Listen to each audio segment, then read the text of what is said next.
Oh, awesome. When I was a kid, I went to my local Blockbuster and stumbled across Flash 2 Revenge of the Trickster. I remember thinking, The Flash 2? There was a Flash 1? I promptly rented it and loved it. This ultimately led to The Flash, along with Batman and the Green Lantern, to be one of my favorite superheroes. It wasn't until years later that I discovered The Flash 2 was actually 2 episodes of a live-action TV series when I stumbled across the complete series on DVD. And let me tell you, it was money well spent. The Flash was a TV series that ran from 1990 to 1991. High production costs and a poor time slot led to the show's unfortunate cancellation. Its short run often misleads people into thinking that it was bad, when the show was actually quite good. And in my opinion, it's one of the best live-action superhero shows ever put to the small screen. The show is rich with atmosphere, with great use of smoke and lighting that gives it a comic book feel. It's dark and gritty, but also cheesy and goofy when the situation calls for it. Think Batman 1989 mixed with Dick Tracy. Danny Elfman did the show's main theme, which in my opinion is some of his best work, while Shirley Walker did an incredible job with the rest of the music for the series, and would later go on to do the music for the 90s Batman animated series. The score of the show is part of what makes it stand out among other shows of its time, and it's so good I actually sought out the soundtrack. While watching the show, it seemed to me that it was just begging for a crossover with the '89 Batman, until one episode where they showed a theater that was playing Tim Burton's Batman film. Whoa! Hey, Earl, come on. Hey, don't we get enough of that? Huh? The beginning episodes in particular, the show seems very theatrical and could pass for a movie. Matter of fact, they have. Even though I praise the production values, there are moments in episodes that are just cheap. More so in the later half of the season. But they usually make up for that with plot or colorful characters. Never disturb me when I'm working. I feel like the show's good qualities outweigh the bad. The Flash is full of great, memorable characters. Now before I discuss them, I want to say the show took liberties with the characters and added their own. So don't expect it to be exactly like the comics. Like Tim Burton's Batman films, I like the changes they made in the context of the show. Barry Allen is played by John Wesley Shipp. He was a police scientist who was struck by lightning and flung into a batch of chemicals, giving him the superpower of speed. I like Barry.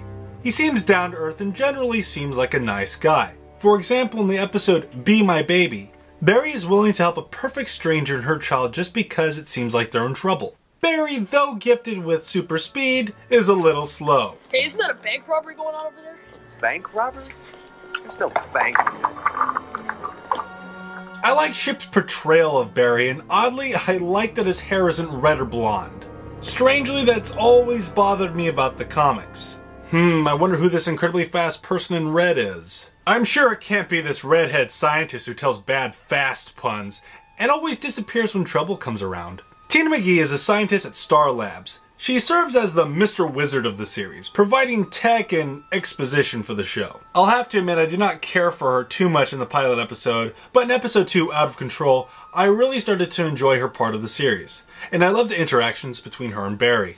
Along with Tina, I did not like Julio Mendez in the pilot. I found him to be an annoying stereotype, and I remember dreading his appearance in later episodes. However, I grew to love his character as the show went on, and as he became more fleshed out in the progression of the series, he became more necessary for Barry's character. Iris West may be an important character in the comics, but I blatantly hate her in this series. Normally I wouldn't bring her up in this review because she's only in the pilot episode, thank God, but she receives top billing on the box set, and she even has a DVD dedicated to her likeness. Why? She's only in 1 episode. Other smaller side characters include Lieutenant Garfield, Murphy, and Bellows. I enjoy these guys. Murphy and Bellows are kind of like the bulk and skull of the series, and Garfield is the stereotypical angry police chief, and who doesn't love an angry police chief? Now I know I already talked about Barry Allen, but I want to take a minute to talk about his alter ego, the Flash. He's either on one of 2 sides of the spectrum. He's either really cool and intimidating, or he's a complete goof with the lamest one-liners ever. Hey, let's go! You ready to rock? Don't touch that dial. Sorry, pal. Your broadcast days are over. That's all, folks. I really enjoy how he's depicted in this series. Yes, I know the Flash in the comics acted differently, but as far as the show goes, he fits perfectly in this comic book world. Now the Flash wears two suits throughout the series. When photographed correctly, they both can look really cool. However, there's moments and scenes where the suit looks completely ridiculous. More so in the later half of the series. I personally prefer the first suit used in the series, for no other reason than the second suit appears to be made out of some sort of felt material, and I can't help but think that thing must have been a lint magnet. But I all in all really like the suit and think it's one of the better looking superhero suits ever put to the screen. I want to talk about some of the best and worst episodes of the series. As I said before, the show starts off strong but gets weaker and cheaper towards the end. The beginning episodes are rich with production values and have interesting stories. The later half of the series, on the other hand, mostly has great build-up but disappointing endings. However, the later half has comic book villains, while the first half mostly deals with realistic bad guys like thugs, drug dealers, and the mob. One of the greatest episodes of the series has to be the pilot. I know, it's kind of a cheat because pilot episodes usually have a higher budget, but I don't care. It's fantastic, and like I said, it could pass for a movie. It's slow, yes, but I like slower stories. And it doesn't fall into the problem that most superhero origin stories fall under nowadays, where the first half is the origin and the second half feels like a completely different movie. Out of Control is the second episode of the series, and in my opinion, it's a pretty good follow-up to the pilot. It deals with a mad scientist who uses a super soldier serum to mutate homeless people. There's some fun morphing effects, and sort of reminds me of the old Incredible Hulk TV show, and we learn a little bit more about Tina McGee's character. Fast Forward is another fun episode, where the Flash is sent to the future where he has had no influence upon history, and his powers are gone because science-y stuff. There's some great moments with the future Julio Mendez, and it has a real Terminator vibe to it. It's really silly, but it sticks out in my mind as one of my favorites. The Nightshade episodes are pretty good as well. Ghost in the Machine features a retired superhero, forced back into action after an old villain of his resurfaces. It's a fun little team-up episode, and it very much reminds me of the Batman animated series episode, Beware the Grey Ghost. Deadly Nightshade is the second Nightshade episode, where a new Nightshade is in town, and he's out for blood. And it's up to the Flash and the original Nightshade to take him down. This episode suffers from what a lot of episodes suffered from in the later half of the series. It has terrific build-up, but the ending is really disappointing. However, I still really enjoyed it. And on a side note, these two episodes were edited together to make a movie called The Flash 3, The Deadly Nightshade. I've never actually seen it, but I'm sure there's one huge problem with it. In Ghost in the Machine, the Flash tries to reveal his secret identity to the Nightshade, to which he says he never wants to know. Where in the follow-up episode, the Flash just reveals himself as Barry Allen, and the Nightshade doesn't seem to care. He acts like he knew all along. When spread out in a series, you may have time to forget about this, but in a movie, it may be pretty distracting. Captain Cold is a personal favorite of mine. I kinda like the direction they took with the character of Captain Cold. He's an albino hitman sent to kill the Flash by Jeffrey Combs. I know it's a cheaper episode, but I really enjoy it. Perhaps in a guilty pleasure way. All the gadgets Cold uses are really fun, and his performance is so over the top it's great. You ordered some ice?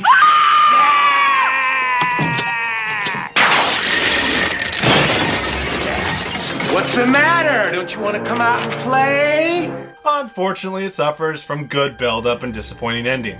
But with scenes like when Cold escapes from jail, it makes up for it in my opinion. Done with Mirrors is an extremely mediocre episode. Heck, I probably wouldn't even mention it if it didn't have Mirror Master in it. I don't know, it's cheap from beginning to end, and though Mirror Master had its moments that represented him well, for the most part, he's a big letdown. Twin Streaks is an all-around bad episode, probably the worst of the series.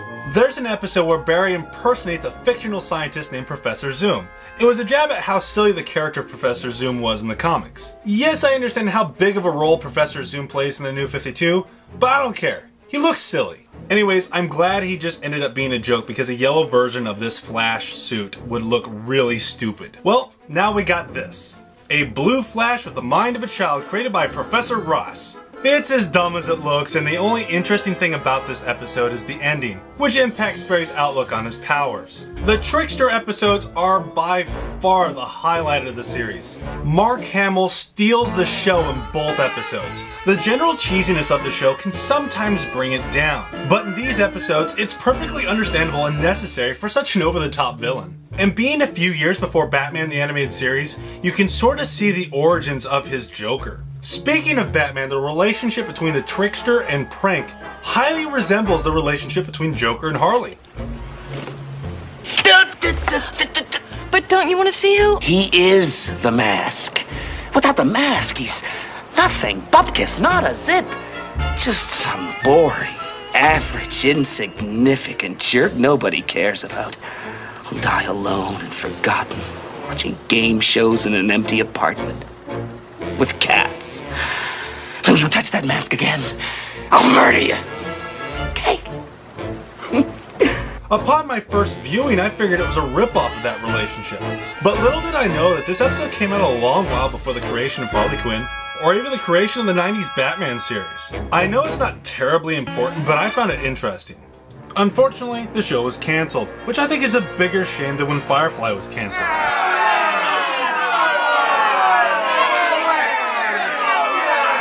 Alright, hear me out on this, As great as it was, Firefly was just another post-Star Trek Next Gen space opera. And outside of the original George Reeves Superman series, there's hardly any real good live-action superhero shows. Sure, it had its awkward and bad points, but overall it was a very entertaining show, and a second season could have expanded on the world that was created. And am I the only one that thinks it's bizarre that The Flash only had 1 season while Lois and Clark: The New Adventures of Superman had 4? The Internet Movie Database says that the filmmakers stated in a DVD audio commentary that if a second season had been made, the first episode would feature a team-up of all the villains of the first season. If this is true, I believe an episode of Justice League Unlimited pays homage to this idea with an episode called Flash and Substance, which features the return of Mark Hamill as the Trickster. As soon as you finish your drink, turn yourself in.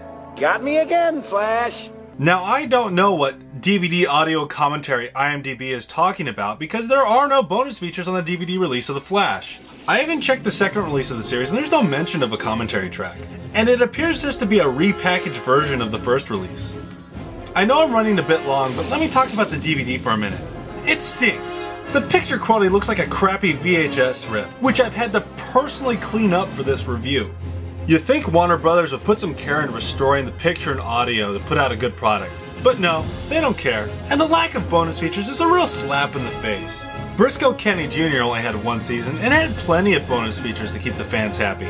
In conclusion, I believe this is a great show and I think it's worth checking out. It gets a lot of undeserved hate from people who've never seen it. There's a lot of good stuff in here. Even if my opinion is blinded by nostalgia, I say check it out. Decide for yourself. I think of it as a lost gem of the early 90s. I'm Joey Hollywood, and that's my review of The Flash.